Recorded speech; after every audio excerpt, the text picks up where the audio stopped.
Hare Krishna. World of দেবলীনার আরও একটি ভিডিওতে তোমাদেরকে জানাই স্বাগত।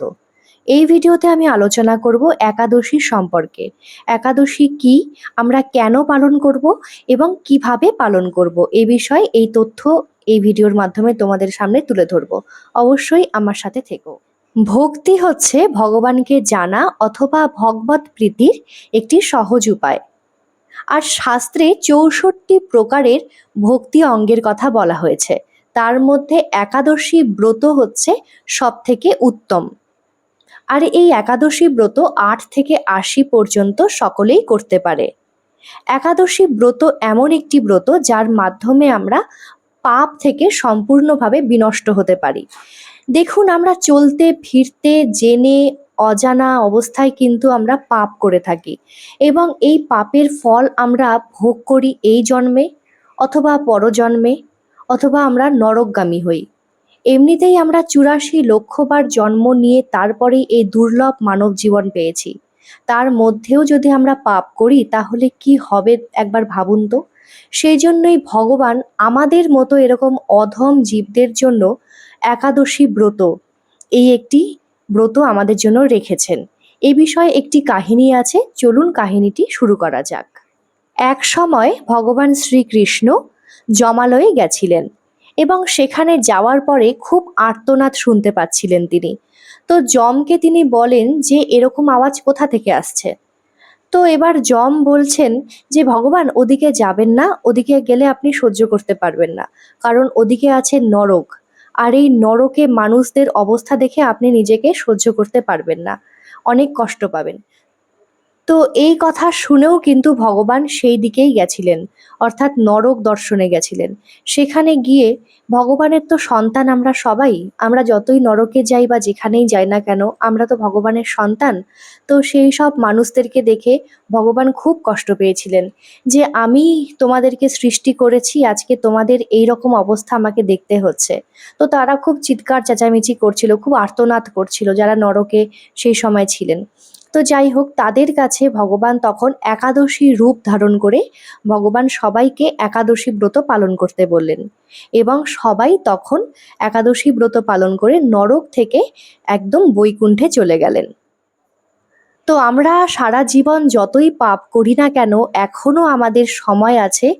এর পরের একাদশী থেকে আমরা একাদশী খুব ভালোভাবে পালন করব, কারণ এই মনুষ্য জীবন কিন্তু আমরা এবার পেয়েছি, আবার কবে পাবো তার কোনো ঠিক নেই। তো এইভাবেই পৃথিবী থেকে পুরোপুরিভাবে পাপ উঠে গেল। তো যমের দুয়ার স্বাভাবিকভাবেই খালি, কারণ সবাই বৈকুণ্ঠে একেবারেই গমন করছেন আর যমের দুয়ারে কাউকে যেতে হচ্ছে না। তো পাপও এখন ভাবছে এখন আমি কোথায় থাকবো, সবাই তো বৈকুণ্ঠে গমন করছে, এই পৃথিবীতে তো পাপ নেই, তাহলে আমি যাব কি করে। তো এইভাবেই একদিন ভগবান বলছেন যে যারা যারা একাদশীর দিন অর্থাৎ কৃষ্ণপক্ষ শুক্লপক্ষের যে একাদশতম দিন, সেই দিনে যারা যারা কিছু কিছু খাবারের কথা বলেছেন, যারা যারা সেই সব খাবার গ্রহণ করবেন তাদের মধ্যেই পাপ তাদের জীবনে প্রবেশ করবে। আর সেই সব খাবার কি কি, চলুন দেখে নেওয়া যাক। আমি একটি বই, একাদশী মাহাত্ম্য, সেখান থেকেই দেখে বলছি। একাদশীতে শস্যর মধ্যে সমস্ত পাপ অবস্থান করে, তাই চাল ডাল আটা ময়দা সুজি সরিষা আদি জাতীয় খাদ্যদ্রব্য একাদশীর দিনে বর্জনীয়। নির্জলা উপবাসে অসমর্থ ব্যক্তি জল দুধ ফলমূল এমনকি আলু পেঁপে কলা ঘিয়ে বা বাদাম তেল অথবা সূর্যমুখী তেলে রান্না অনুকল্প প্রসাদ রূপে গ্রহণ করতে পারেন। রবি শস্য অর্থাৎ ধান ধান গম ভুট্টা ডাল ও সরিষা ও সোয়াবিন তেল অবশ্যই বর্জনীয়।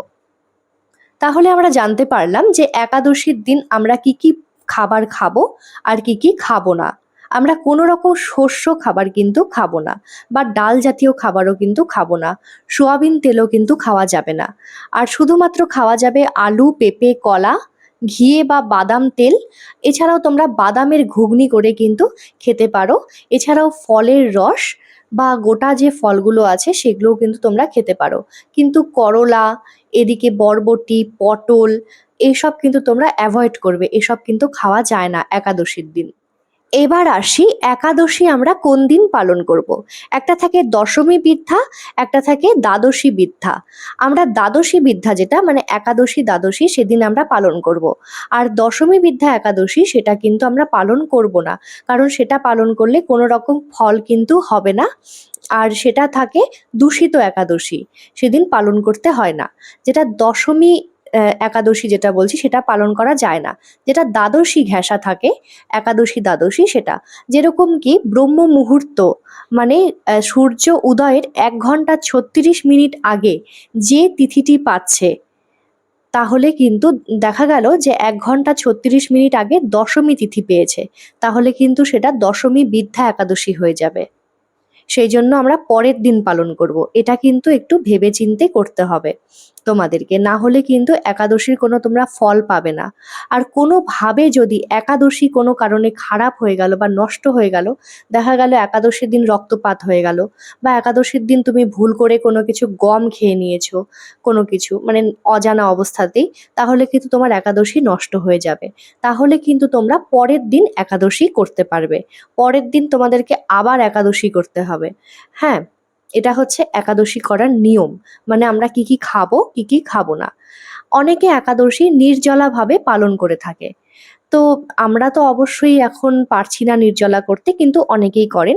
তো বছরে একটা নির্জলা একাদশী থাকে, সেটা হচ্ছে পাণ্ডবা নির্জলা একাদশী। সেটা কিন্তু আমরা নির্জলাভাবেই পালন করার চেষ্টা করি। এবার আসি একাদশী কারা কারা পালন করবে। 8 থেকে 80 আমি আগেও বলেছি, সবাই একাদশী পালন করতে পারে, এতে কোনো অসুবিধে নেই।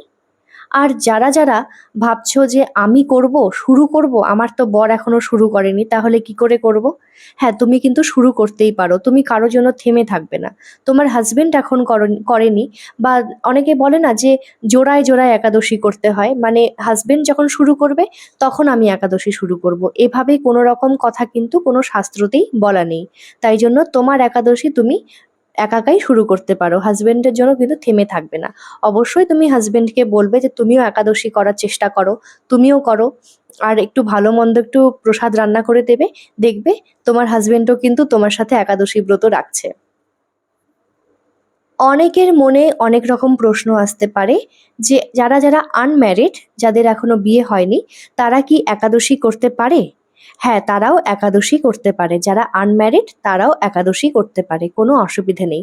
8 থেকে 80 সবাই একাদশী করতে পারে। আর শাস্ত্রে কোনো সধবা বিধবা এসবের কোনো কথা কিন্তু উল্লেখ নেই। অনেকেই বিধবা, অনেকেই সধবা। তো শুধুমাত্র যে একাদশী বিধবারাই পালন করবে এর কিন্তু কোনো রকম উল্লেখ নেই। সধবা বিধবা সবাই একাদশী পালন করতে পারে। একাদশী হচ্ছে ভগবানের খুব প্রিয়। একাদশীর মাধ্যমে তোমরা ভগবানের আরও কাছে যেতে পারবে, ভগবানকে আরও চিনতে পারবে। তোমরা একাদশী পালন করো, তোমাদের দেখবে ভগবানের প্রতি ভালোবাসা আরও বেড়ে যাবে।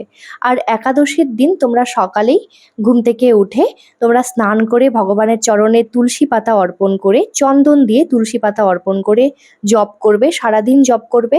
আর একাদশী নির্জলা এই কারণে বলা হয়, কারণ উপ মানে নিকটে, বাস মানে অবস্থান করা, যাতে আমরা সেদিন ভগবানের নিকটে অবস্থান করতে পারি, এই জন্যে আমরা উপবাস করে থাকি।